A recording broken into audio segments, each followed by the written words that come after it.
সিডরের সময় ফেরিঘাটের পন্টুন ভেসে যাওয়ার প্রায় ২০ বছর পার হলেও এখনও চালু হয়নি পানগুছি নদীর কলারণ সন্ন্যাসী ফেরি। এর ফলে পিরোজপুরের ইন্দুরকান্দি উপজেলা ও বাগেরহাটের মোড়লগঞ্জ উপজেলার মানুষের যোগাযোগ ব্যবস্থা দীর্ঘদিন ধরেই বিচ্ছিন্ন হয়ে রয়েছে। নদীটি খরস্রোতা হওয়ায় প্রতিদিনই ঝুঁকি নিয়ে ট্রলার বা নৌকায় পারাপার হতে হচ্ছে স্থানীয়দের। ২০০৬ সালের ৪ আগস্ট তৎকালীন পিরোজপুর ১ আসনের সংসদ সদস্য আল্লামা দেলোয়ার হোসেন সাঈদীর উদ্বোধনের মাধ্যমে ফেরিটি চালু হয়। তবে ১ বছর পর সরকার পরিবর্তনের পর ফেরি চলাচল বন্ধ হয়ে যায়। ২০০৭ সালের ঘূর্ণিঝড় সিডরের সময় কলারণ প্রান্তের ফেরিঘাটের পন্টুন স্রোতে ভেসে গিয়ে চরে আটকে পড়ে। এরপর সেটি উদ্ধার বা পুনঃস্থাপন না করায় ফেরিঘাটটি কার্যত অচল হয়ে পড়ে।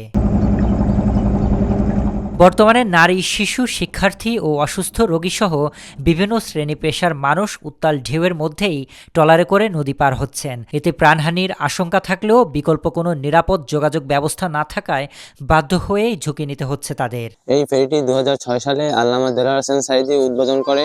তারপরে ২০০৭ সালের সিডরে এই ফেরিটি আবার ভেঙে যায়। তারপরে আওয়ামী লীগ সরকার দীর্ঘদিন ক্ষমতা থাকার পরেও এই ফেরিটি কোনো উন্নতি হয় না।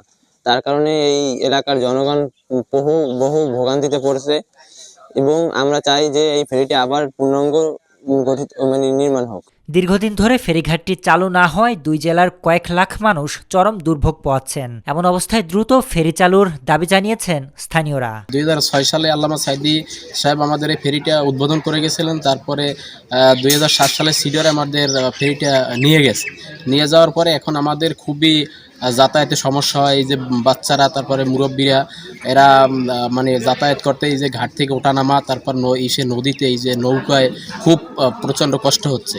শিশুদের পারাপার এবং ছাত্রছাত্রীদের পারাপারের জন্য খুবই ঝুঁকিপূর্ণ।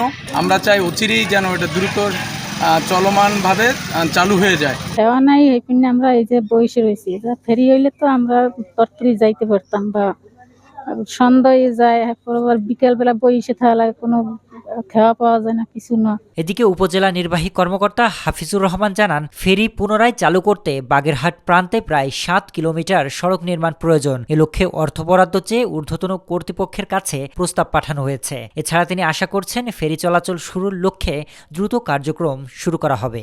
এটি ২০০৬ সালে উদ্বোধন হওয়ার পর ২০০৭ সালে সিডরে ক্ষতিগ্রস্ত হয়, কিন্তু এখন পর্যন্ত সেখানে ফেরিঘাট চালু নেই।